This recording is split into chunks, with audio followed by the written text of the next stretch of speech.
Hello everyone, welcome to my YouTube channel being a best teacher. आज की इस video में हम सब्जेक्ट नॉलेज इन करिकुलम के कुछ important and selected MCQ questions करेंगे। देखिए, अगर आपको किसी भी पर्टिकुलर सब्जेक्ट के क्वेश्चंस का पीडीएफ चाहिए तो आप टेलीग्राम चैनल पे हमें सब्सक्राइब कर सकते हैं, ज्वाइन कर सकते हैं, जिसका लिंक है डिस्क्रिप्शन बॉक्स में। So let's start with the video. First question is the sum of curricular and co-curricular activities is what? Aim, curriculum, pedagogy या summative evaluation। साथ में आंसर्स मटेरियल आपको हिंदी में भी मिल जाएगा। प्रश्न है यहाँ पर, पाठ्यक्रम और सह पाठ्यक्रम गतिविधियों का योग है। पहला लक्ष्य, दूसरा पाठ्यक्रम, तीसरा शिक्षा शास्त्र, चौथा है योग्यात्मक मूल्यांकन। And the correct answer is summative evaluation, योग्यात्मक मूल्यांकन। एक पॉइंटर ले लेते हैं to highlight the answers. Yes, summative evaluation. देखिए, हिंदी में यहाँ पे ट्रांसलेशन किया हुआ है।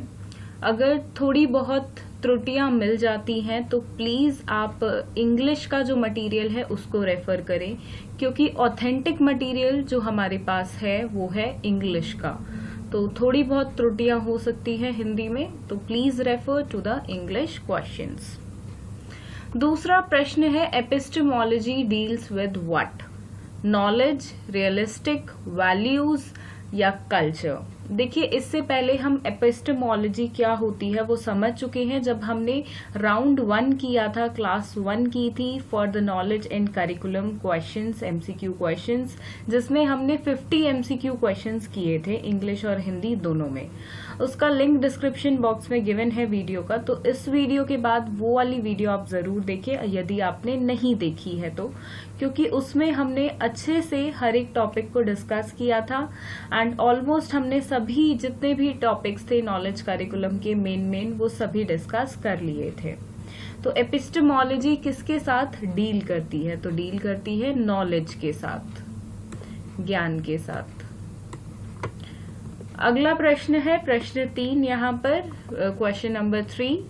विच of the following approach is teacher centric approach and teacher are active and listener are passive?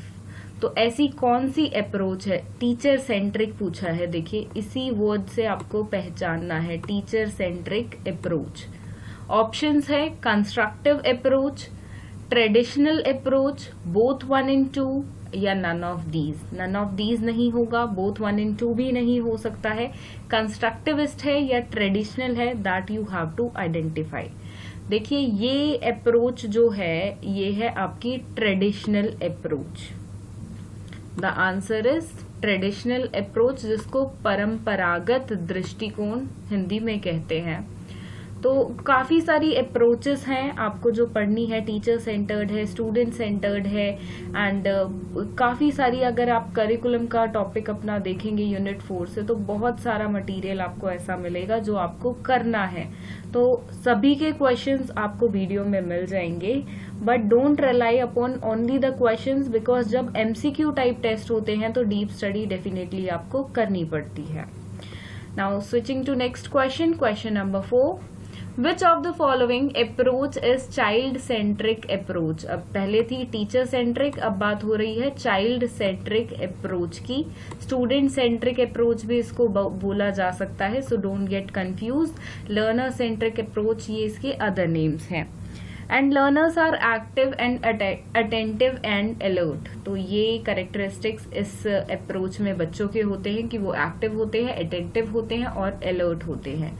Traditional approach, constructivism approach, both 1 and 2 या नन ऑफ दीज? तो क्या है इसका answer? You have to identify from these options. देखिए, traditional approach हमें पता है वो टीचर सेंट्रिक अप्रोच है, तो जाहिर सी बात है आंसर होगा कंस्ट्रक्टिविज्म अप्रोच। कंस्ट्रक्टिविस्ट अप्रोच होती है बेसिकली, तो ये होगा। एंड देखिए, सभी आपको करने हैं कंस्ट्रक्टिविस्ट अप्रोच की बात करें, ट्रेडिशनल अप्रोच की बात करें, डिसिप्लिनरी अप्रोच है, बहुत सारी एब्सोल्यूट, कॉन्क्रीट, ऐसे करके काफी सारा मटेरियल है इन your syllabus.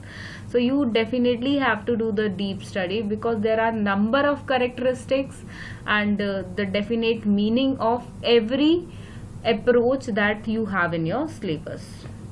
Now switching to question number 5, which of the following is a characteristic of constructivism? इनमें से कौन सा एक characteristic है constructivism approach का? First is learning is constructed, second is learning is active, third is learning is reflective, fourth is all of these. And the correct option is all of these. तीनों ही जो ऊपर mentioned है, first, second, third point, which is learning is constructed, learning is active, learning is reflective. So all these are the characteristics of constructivism. Question number 6, in which type of learning students work together and learn from each other? मतलब साथ में कार्य करते हैं, साथ में काम करते हैं, सीखते हैं, तो उस अप्रोच को हम क्या बोलेंगे? साथ में देखिए हिंदी में समझते हैं थोड़ा सा, किस प्रकार से सीखने वाले छात्र एक साथ काम करते हैं और एक दूसरे से सीखते हैं, एक साथ काम करते हैं और एक दूसरे से सीखते हैं. तो ऐसी अप्रोच को या लर्निंग को बेसिकली हम क्या बोलेंगे? Not the approach. Collaborative learning, active learning, constructed learning या बोथ 1 and 2 ओनली? देखिए इसको हम बोलेंगे कोलैबोरेटिव लर्निंग. रीजन मैं आपको बताती हूँ. एक्टिव लर्निंग की अगर आप बात करेंगे उसमें होता है कि एनर्जी के साथ वर्क किया जा रहा है, फास्टेस्ट वर्क किया जा रहा है, बट यहाँ पे बात हो रही है साथ में काम करने की. टुगेदर काम कर रहे हैं बच्चे एंड एक दूसरे से सीख रहे हैं, तो वो होता है सिर्फ कोलैबोरेटिव लर्निंग में. कंस्ट्रक्टेड लर्निंग में कुछ ना कुछ कंस्ट्रक्ट किया जाता है, ना कि कुछ टीम के साथ होगा, ग्रुप में होगा, एक दूसरे से सीखेंगे.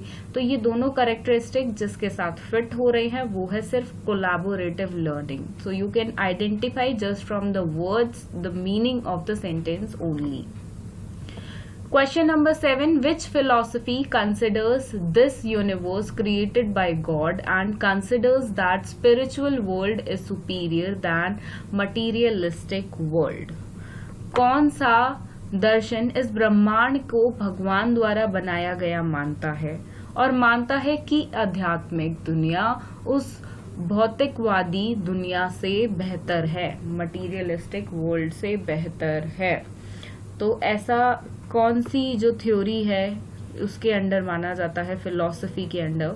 प्रैग्मेटिज्म, आइडियलिज्म, रियलिज्म या नन ऑफ दीज? तो देखिए भगवान, स्पिरिचुअल, ये सब चीजें आपकी आइडियलिस्टिक फिलॉसफी में होती हैं. सो आंसर इज आइडियलिज्म, आदर्शवाद. Coming to next question now, question number 8. Idealists define dash as the ultimate objective of education and emphasize on humans' mental and intellectual, physical and moral, character and spiritual development for attainment of the objective. So the answer is self-realization. बाकी options यहाँ पे confuse करने के लिए हैं. Self esteem, self identity, none of these, but the answer is स्व एहसास, self realization. Question number 9 now. Which of the following philosophy believe universe as a nature and also believe that only physical world is the trust and also physical world is the truth and deny the existence of any spiritual world? मतलब idealism theory को बिल्कुल देखिए उसका विपरीत एक तरह से बोल सकते हैं कि स्पिरिचुअल वर्ल्ड का कोई एग्जिस्टेंस है उस पर नहीं माना जा रहा है. तो ये कौन सी फिलॉसफी है? ये है naturalism philosophy. Now coming to question number 10. Who among the following is not a naturalism? इनमें से कौन सा एक नेचुरलिस्ट नहीं है? ऑप्शंस आर जॉन डेवे, स्पेलिंग थोड़ी सी गलत है, Sydney Hooker and earnest Naegele. तो तीनों ही हैं, तीनों ही नेचुरलिस्ट हैं, ये भी है, ये भी है, ये भी है। So answer none of these होगा आपका, इनमें से कोई नहीं, क्योंकि तीनों ही आपके नेचुरलिस्ट हैं, प्रकृतिवादी हैं। Now switching to next question, question number 11। Dash is the relevant to understanding of grammatical aspects of language.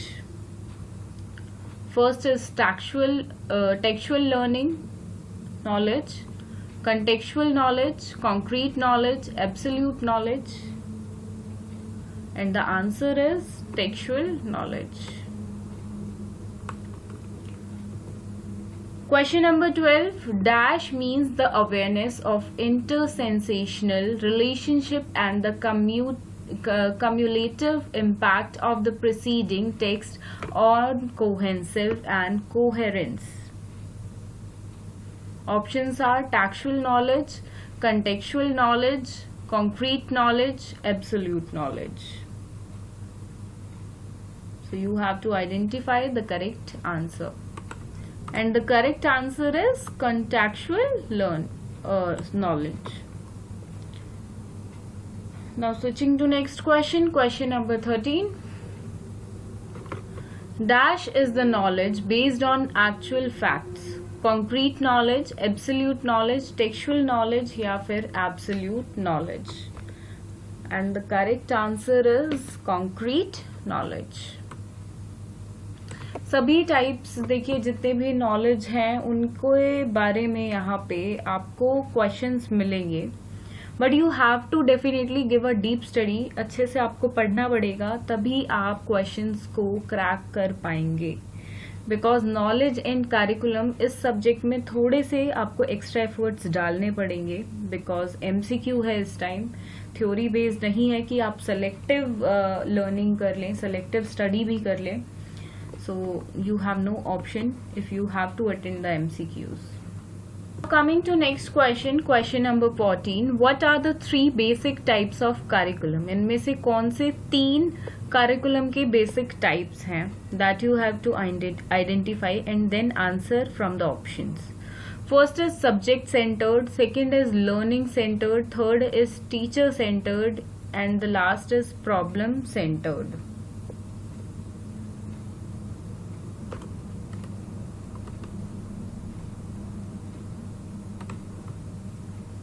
देखिए, सब्जेक्ट सेंटर्ड होता है, बेसिक टाइप है डेफिनेटली करिकुलम का। इसके बाद लर्निंग सेंटर्ड भी है, देन टीचर सेंटर्ड नहीं है, प्रॉब्लम सेंटर्ड भी है। सो जो करेक्ट ऑप्शन होगा वो होगा ABD। So that's in the option 4, ABD। So option 4 is your correct answer.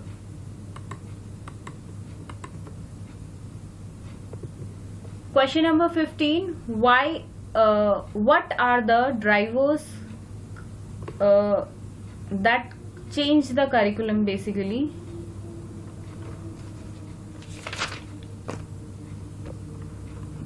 Options are national imposition, local need, parental demand या all of these. What are the reasons या what are the drivers that make the curriculum change? This is the question basically. And the answer is all of these. देखिए, किन किन कारणों की वजह से curriculum को चेंज करने की जरूरत होती है। तो नेशनल इम्पोजिशन भी होता है कि नेशनल वाइड पूरे देश का करिकुलम चेंज हो गया हो, या लोकल नीड की किसी पर्टिकुलर लोकल की या एनवायरनमेंट की क्या नीड है। क्योंकि देखिए, बढ़ते टेक्नोलॉजी के साथ, बढ़ते जितने भी न्यू वेज ऑफ टीचिंग आ रहे हैं, उनके साथ करिकुलम को टाइम टू टाइम चेंज करना ही पड़ेगा, जो डिमांड होगी सोसाइटी की। Then parental demand, sometimes parents think that ये चेंजेस होने चाहिए, तो उसके अकॉर्डिंग भी चेंजेस कई बार किए जाते हैं। So these all are the reasons. इसके अलावा और भी रीजंस है, सो मेक श्योर आप सभी को एक बार रीड जरूर करें। Now question number 16, why do we need to change the curriculum? क्यों जरूरत है curriculum को change करने की? Education technology standards have changed. बिल्कुल technology के standards change हुए हैं, तो उनके साथ चलने के लिए, क्योंकि घिसा पिटा curriculum पुराने वाला हम नहीं चला सकते हैं आज के वक्त के साथ, तो उसको change करना ही पड़ेगा time to time, जो होता भी रहा है.